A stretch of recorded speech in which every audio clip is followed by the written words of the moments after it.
Hello student, how are you. हमेशा की तरह आज भी वेलकम है आपका एसके स्टडी पॉइंट में। और आपके लिए फिर से एक नया वीडियो जो बैंकिंग पे है। और अभी हमारा जो मनी एंड बैंकिंग यूनिट चल रहा है उसमें हमने मनी तो कर लिया। लास्ट के 2 वीडियोस आपके मनी से रिलेटेड थे। आज हम बैंकिंग करने जा रहे हैं। तो हमारा कंसेप्ट ये है कि ये मैक्रो इकोनॉमिक्स है।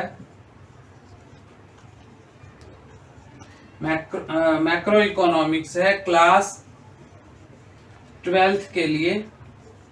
और हम बैंकिंग करेंगे आज।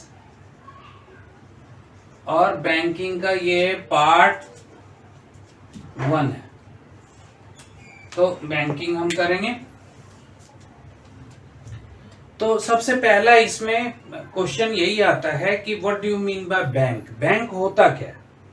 बैंक से यदि हम करें कि बैंक क्या चीज है, तो बैंक बेसिकली होता ये है कि bank is a financial institution who accepting deposits and lending that deposits. यानी कि वो मनी को एक्सेप्ट करता है कहां से भाई, तो जनरल पब्लिक। इसको और अच्छे से हम कह सकते हैं कि banking is a process in which bank accepting deposits from the public and lending that deposits, तो उस डिपॉजिट्स को आगे लेंड किया जाता है, यानी लोन एंड एडवांस आगे दी जाती है। तो इसमें सबसे पहले हमारा बैंकिंग ही आ जाता है। अब बैंकिंग में जो बैंक है, जैसा मैंने आपसे बताया कि बैंक देखोगे तो बैंक क्या है, बैंक को भी हम कह सकते हैं कि it is a financial institution who accepting deposits of public. Public से ये, या पब्लिक वर्ड आप ना यूज करें, यहां सिंपली कहें कि accepting deposits and lending that deposits. अब बैंकिंग में 2 पार्ट्स में हमारा बैंकिंग आ जाता है। एक को हम कमर्शियल बैंक कहते हैं, कमर्शियल बैंक, और दूसरा हमारा सेंट्रल बैंक हो जाता है, सेंट्रल बैंक। ये 2 तरह के बैंक होते हैं। वैसे कई तरह से इसको क्लासिफाइड आप करोगे तो बहुत तरह के बैंक हैं। अब कमर्शियल बैंक 2 पार्ट्स में डिवाइड हो जाएगा, पब्लिक सेक्टर और प्राइवेट सेक्टर, ठीक है ना। उसके बाद इसमें भी बैंकिंग में भी, बैंक में भी 2 तरह से हो जाएगा, जो आपके कमर्शियल हैं और नॉन कमर्शियल। और नॉन कमर्शियल में भी उसके बाद भी अब तो कई सारे बैंकिंग में कई सारे कैटेगरीज आ गए हैं। जो कोऑपरेटिव बहुत सारी सोसाइटीज हैं वो भी बैंक के तरह काम कर रहा है, और भी बहुत सारा आपने देखा होगा आज के टाइम में। तो बेसिकली इसको 2 पार्ट्स में हम डिवाइड करेंगे, कमर्शियल बैंक और सेंट्रल बैंक। अब कमर्शियल बैंक होता क्या, यदि हम कमर्शियल बैंक की बात करें तो कमर्शियल बैंक होता क्या, पहले हम कमर्शियल बैंक की देखेंगे। तो कमर्शियल बैंक होता है, it is a financial institution, it is a financial institution who accepting deposits from general public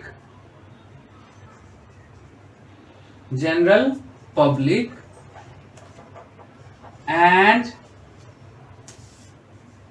lending that deposit to earn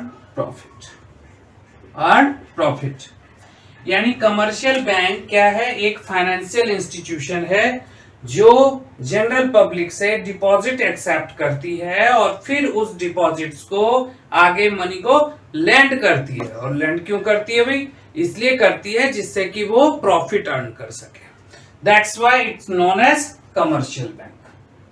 तो अब तो समझ में आ गया होगा कि कमर्शियल बैंक क्या है। कमर्शियल बैंक एक फाइनेंशियल इंस्टीट्यूशन है, फाइनेंशियल इंस्टीट्यूशन है जिसका काम है पब्लिक से डिपॉजिट्स एक्सेप्ट करना और फिर उस डिपॉजिट्स को आगे लोन एंड एडवांस देना, जिससे प्रॉफिट अर्न होगा और उस प्रॉफिट से उसके बैंक को भी फायदा है और जो डिपॉजिटर्स हैं उनको भी वो उस पे इंटरेस्ट देते हैं। तो ये तो हो गया कमर्शियल बैंक। अब हम पहले हम कमर्शियल ही बैंक करेंगे, लेकिन जरा सा मैं आपको सेंट्रल बैंक के लिए कह दूं कि central bank in India it's known as RBI. India में सेंट्रल बैंक को आरबीआई कहते हैं, रिजर्व बैंक ऑफ इंडिया। यदि अमेरिका चले जाएं आप तो वहां अमेरिका में सेंट्रल बैंक जो होता है उसको एफबीआई कहा जाता है, federal bank of federal bank of America, FBA. तो फेडरल बैंक ऑफ अमेरिका उसको कहा जाता है। और यदि आप पाकिस्तान जाएं तो सेंट्रल बैंक ऑफ पाकिस्तान वहां नाम है। तो इस तरह से अलग अलग नाम सेंट्रल बैंक के हो सकते हैं। इंडिया में इसको आरबीआई के नाम से हम जानते हैं, reserve bank of India, reserve bank of India. तो ये तो हो गए। अब हम लोग इसमें फंक्शंस करने वाले हैं, कमर्शियल बैंक के फंक्शंस। डेफिनेशंस में तो आई थिंक आपको अब प्रॉब्लम नहीं होगी कि it is a financial institutions who accepting deposits from the public and lending that deposits to earn profit, कि उसको इसलिए वो लैंड करते हैं जिससे कि वो प्रॉफिट अर्न कर सकें। तो अब हम लोग फंक्शंस पे चलते हैं कमर्शियल बैंक के। अब कमर्शियल बैंक में देखिए कि कमर्शियल बैंक के फंक्शंस यदि हम देखें, फंक्शन ऑफ कमर्शियल बैंक। अब कमर्शियल बैंक के फंक्शंस में आप देखिए कि फंक्शंस क्या है इसके। अब इसके फंक्शंस को हम दो पार्ट्स में बांट सकते हैं। एक को हम कहते हैं प्राइमरी फंक्शंस और दूसरा हमारा होता है सेकेंडरी फंक्शंस। यहां फंक्शंस भी लिख देता हूं मैं, फंक्शन। ठीक, तो कमर्शियल बैंक जो होते हैं उसके जो फंक्शंस हैं उसको हम दो पार्ट्स में डिवाइड कर सकते हैं, primary functions and secondary functions. अब प्राइमरी फंक्शंस को आप देखो कि प्राइमरी फंक्शंस आपके दो पार्ट्स में बट जाते हैं। ठीक है, एक होता है एक्सेप्टिंग डिपॉजिट्स और एक्सेप्टिंग डिपॉजिट, और दूसरा होता है गिव्स लोन एंड एडवांस। तो इसको आप लोन एंड एडवांस कह सकते हो, एडवांस या लैंडिंग मनी। तो लोन एंड एडवांस ये हो गए, ये दो तरह के प्राइमरी फंक्शंस हैं। ये प्राइमरी है। जब आपसे पूछा जाएगा कि explain the functions of commercial bank, तो आपको पहले प्राइमरी फंक्शन एक्सप्लेन करना है। ज्यादा पॉइंट यदि आपसे आ जाता है तो ही आप सेकेंडरी में जाओगे, पहले आपको प्राइमरी फंक्शंस करना। अब एक्सेप्टिंग डिपॉजिट्स, इसके दो पार्ट्स में बट गए, primary functions, accepting deposits and loan and advance. अब एक्सेप्टिंग डिपॉजिट्स में क्या होता है, बेसिकली मेनली तीन तरह के डिपॉजिट्स होते हैं। एक होता है करंट अकाउंट डिपॉजिट, और दूसरा होता है टर्म डिपॉजिट्स, और तीसरा होता है सेविंग अकाउंट डिपॉजिट्स। ठीक है जी। अब आप देखो और भी हो सकते हैं कई, लेकिन मेनली यही है। जैसे टर्म डिपॉजिट है, टर्म डिपॉजिट के ही पार्ट्स में आ जाता है रिकरिंग डिपॉजिट्स। तो और भी डिपॉजिट्स हैं आज के टाइम में, लेकिन मेनली यही तीन तरह के डिपॉजिट होते हैं, current account deposits, term deposits and saving deposits. अब एक एक चीज के बारे में हम समझते हैं कि अब आप देखो कि करंट अकाउंट डिपॉजिट्स क्या होता है। तो बेसिकली इसको यदि हमें एक्सप्लेन करना होगा तो हम ऐसे करेंगे कि current account deposits basically use by businessman and industrialist. जो बिजनेसमैन हैं या इंडस्ट्रियलिस्ट हैं उनके लिए ये करंट अकाउंट यूज होता है। ये कंपलसरी है मैंडेटरी है कि जो भी बिजनेस एक्टिविटीज करते हैं या इंडस्ट्री चलाते हैं उनके लिए करंट अकाउंट रखना मस्ट है, ऐसा गवर्नमेंट के अकॉर्डिंग। तो करंट अकाउंट डिपॉजिट होता है। करंट अकाउंट डिपॉजिट्स के क्या हैं, क्या होता है इसमें ये होता है कि no restrictions of the withdraw, यानी आप जितनी बार चाहें पैसे विड्रॉ कर सकते हैं अपने अकाउंट से, and also no restrictions in deposits, आप जितनी बार चाहें उतनी बार आप बैंक में पैसा डिपॉजिट कर सकते हैं। नो रिस्ट्रिक्शंस, ना तो डिपॉजिट्स में है ना ही विड्रॉ में, आप किसी भी टाइम डिपॉजिट करें, किसी भी टाइम विड्रॉ करें। लेकिन इसके साथ क्या है कि some banks charges against the current account as a bank charges. जो बहुत सारे बैंक ऐसे हैं या नॉर्मली मोस्ट ऑफ देम कि करंट अकाउंट पे वो उल्टा आपसे चार्ज लेते हैं इसको मेंटेन करने के लिए। ठीक है, क्यों कि इस पैसे का बैंक प्रॉपर यूज नहीं कर पाता है, क्योंकि ये पैसा बहुत ज्यादा फ्लक्चुएटिंग होता है, कभी भी गया कभी निकला, तो बैंक उस तरह से प्लानिंग नहीं कर पाती है इस पैसे को यूज करने के लिए, इसलिए बैंक इस पे चार्ज लेती है मेंटेनेंस, जिसको कि बैंक चार्जेस कहते हैं फॉर करंट अकाउंट। तो क्या देखा आपने कि करंट अकाउंट डिपॉजिट्स में bank no interest provide by the bank कोई इंटरेस्ट आपको नहीं देगा, लेकिन एज ए बैंक चार्जेस वो उल्टा आपसे कुछ पैसा लेगा। बट नाउ अडेज, आज के टाइम में करंट अकाउंट में भी कुछ प्राइवेट बैंक ऐसे होते हैं जो इस पे इंटरेस्ट देते हैं, लेकिन उनका कंडीशन होता है कि 50,000 1 लाख इतना पैसा आपको एनी टाइम बैंक में रखना पड़ेगा।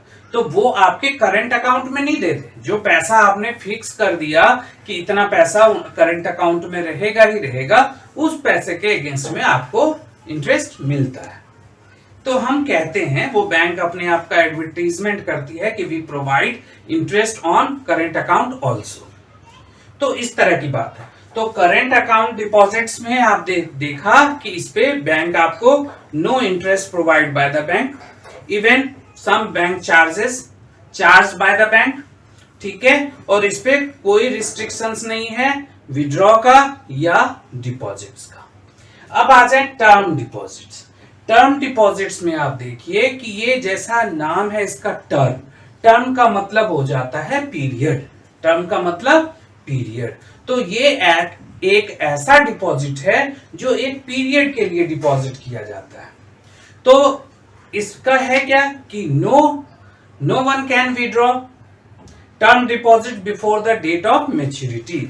जिस डेट, एक बैंक और जो डिपॉजिटर है उनके बीच में एक कॉन्ट्रैक्ट होता है जिसमें जो डिपॉजिटर है वो एक्सेप्ट करता है कि इतने टर्म के लिए ये पैसा मैं बैंक को दे रहा हूं, बैंक में डिपॉजिट कर रहा हूं।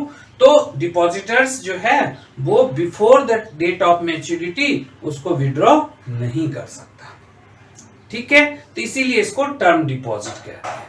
तो समझ में आई। एट दिस अकाउंट यानी टर्म डिपॉजिट्स पे देखोगे आप कि banks provide the higher rate of interest, इस पे वो हायर रेट ऑफ इंटरेस्ट देती है। कोई बैंक 7%, कोई बैंक 8%, नियर अबाउट इसी के बीच में फ्लक्चुएट होता है टर्म डिपॉजिट। तो टर्म डिपॉजिट पे हायर रेट ऑफ इंटरेस्ट दी जाती है। तो इसमें कंडीशंस क्या हो गया कि भाई no one can withdraw the money before the date of maturity, जितने टर्म के लिए आपने डिपॉजिट किया है उससे पहले आप इसको विड्रॉ नहीं कर सकते हो। और if any depositors withdraw their deposits before the date of maturity, तो उस केस में बैंक और डिपॉजिटर के बीच में जो कॉन्ट्रैक्ट था वो ब्रेक होता है। कौन करता है ब्रेक? तो डिपॉजिटर करता है। तो उस केस में बैंक को राइट्स है कि आपका रेट ऑफ इंटरेस्ट या तो कम कर देगा या और भी कई तरह के चार्जेस उस पैसे पे लगा सकती है बैंक। ये बैंक के पास राइट्स है जो एग्रीमेंट में गिवन होता है। तो टर्म डिपॉजिट्स आप समझ गए कि टर्म डिपॉजिट एक पीरियड के लिए होता है, जैसे 1 ईयर, 5 ईयर, 10 ईयर्स, जो भी आप टर्म यूज करते हो उस पीरियड से पहले आप उसको विड्रॉ नहीं कर सकते। तो कहानी क्लियर, टर्म डिपॉजिट भी हो गया। अब सेविंग अकाउंट डिपॉजिट्स में आप आइए। सेविंग अकाउंट डिपॉजिट्स में आप देखेंगे कि ये क्या होता है कि it's the mix up of current account and term deposits, ये दोनों का मिक्स कर दीजिए तो वही एक सेविंग अकाउंट है। सेविंग अकाउंट का पर्पस क्या होता है? To accelerate the saving activities among the public, लोगों में सेविंग के लिए एक तरह से प्रोत्साहित करना, कि उसको करना कि जिससे कि वो सेविंग करे। सेविंग में क्या होता है कि इसमें भी एक फिक्स अमाउंट होता है जो आपको बैंक अकाउंट में रखना पड़ेगा, जैसे अर्बन और रूरल में डिवाइड हुआ है।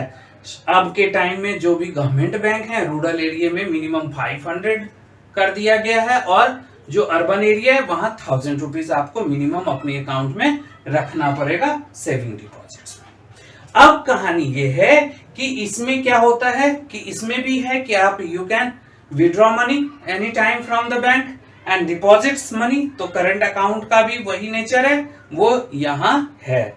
लेकिन टर्म डिपॉजिट्स में क्या है? यहाँ रिस्ट्रिक्शंस हैं। Some bank restrict the withdraw, जो है विड्रॉस टाइम्स, जैसे if you withdraw more than 4 times, यदि आपने 4 बार से ज्यादा विड्रॉ कर लिया, या किसी बैंक का 3 बार का भी है, 3 टाइम्स का भी है, तो bank will be charge as a bank charges against your withdraw if you exceed 3 और 4 टाइम्स इन अ मंथ में यदि आपने 3 और 4 टाइम्स से ज्यादा एक्सीड किया तो बैंक चार्जेस लगेगा।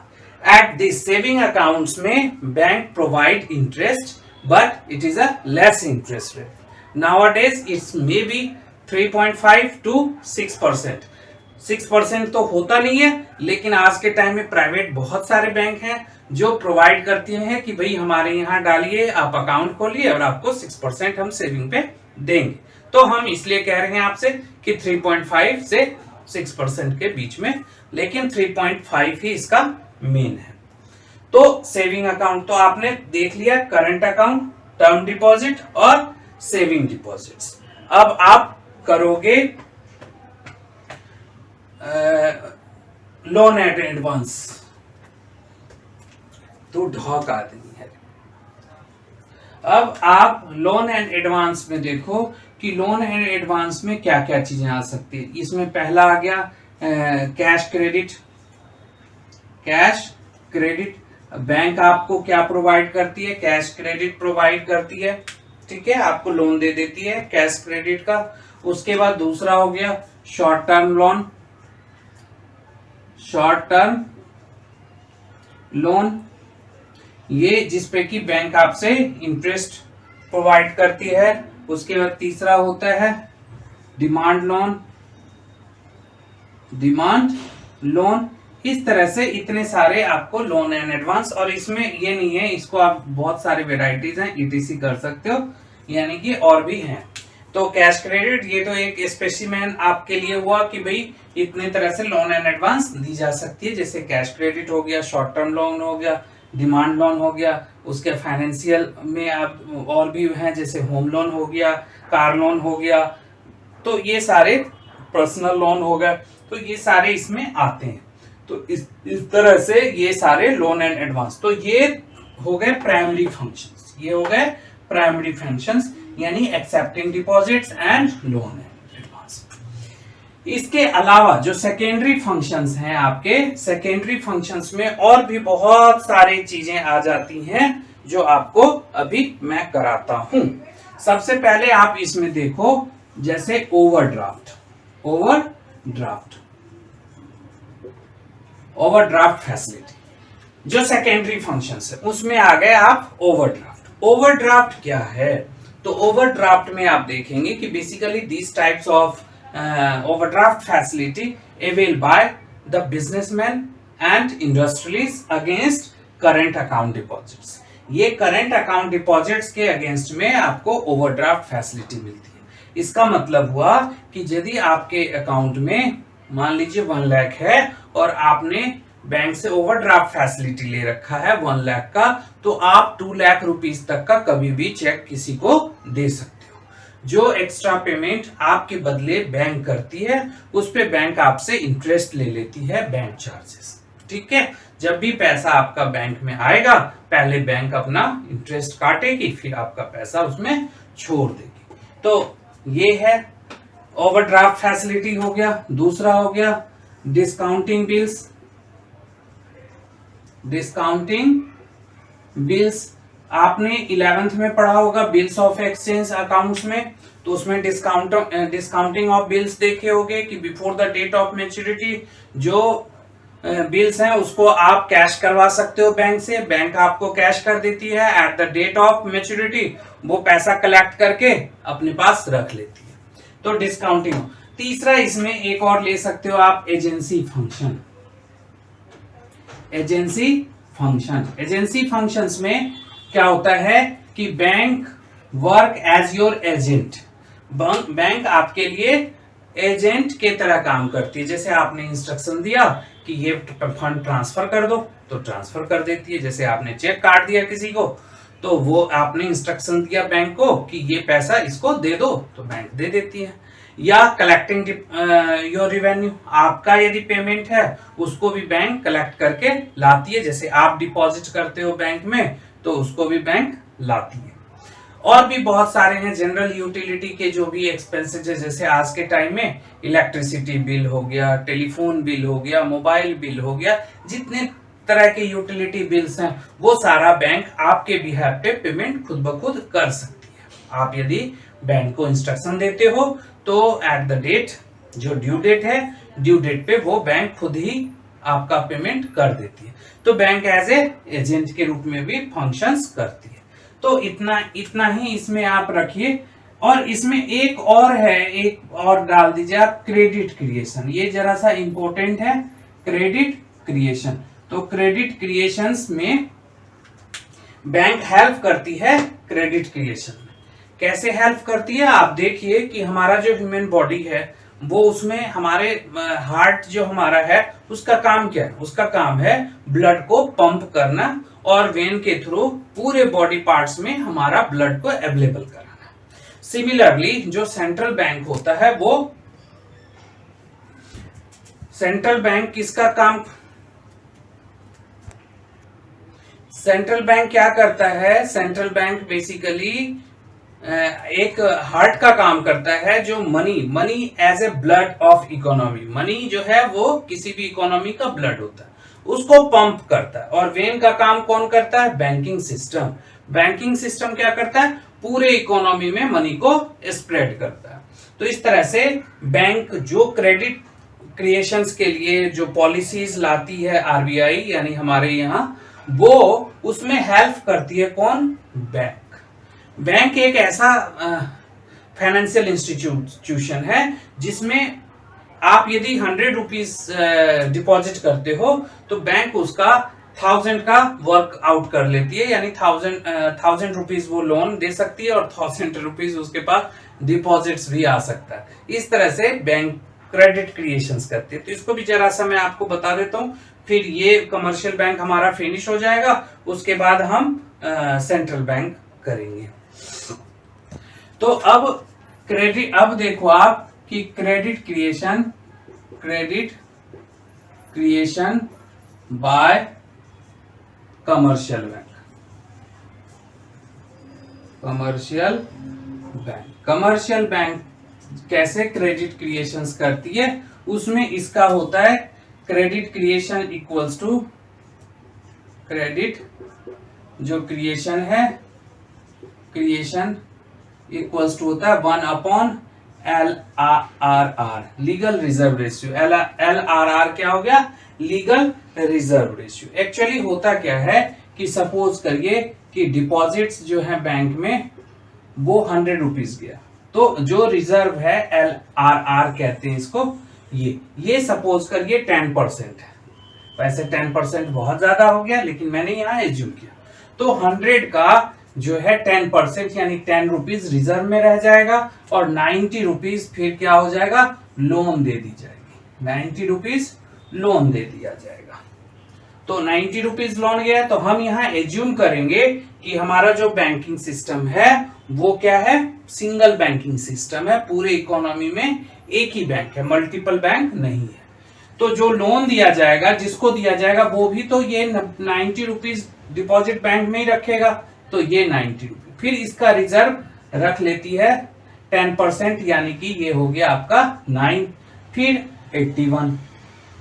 अब फिर ये 81 क्या हो जाएगा, यहां आ जाएगा, और फिर इसका 10% यानी 8.1 यहां आएगा, और फिर ये यहां आ जाएगा। और इस तरह से आप देखोगे कि हमारा क्या हो जाएगा, ये पूरा का पूरा जो रिजर्व है वो 100 रुपीज आ जाएगा, सॉरी 100 आ गया, 100 रिजर्व आ जाएंगे, और जो डिपॉजिट्स है हमारा वो हमारा कहां पहुंच जाएगा, 1000 पे, और ये हमारा पहुंच जाएगा 900 पे। तो 900 पे, तो ये प्लस ये इक्वल्स टू डिपॉजिट्स। इस तरह से हमारा जो बैंकिंग सिस्टम है वो क्रेडिट क्रिएशन, यानी 100 रुपीज हम डिपॉजिट्स करते हैं, उसका वो 1000 में कन्वर्ट कर देती है, यदि ऐसा है तो। इसको तो मैं एज्यूम वे में लिया हूं, हर स्टेप्स में वो लोन एंड एडवांस देती चली जाती है। तो ये तो हो गया क्रेडिट। आज हमने कमर्शियल बैंक किया, नेक्स्ट जो हमारा वीडियो होगा उसमें हम करेंगे सेंट्रल बैंक। तो सेंट्रल बैंक के लिए आप तैयार रहिए, नेक्स्ट वीडियो आएगा।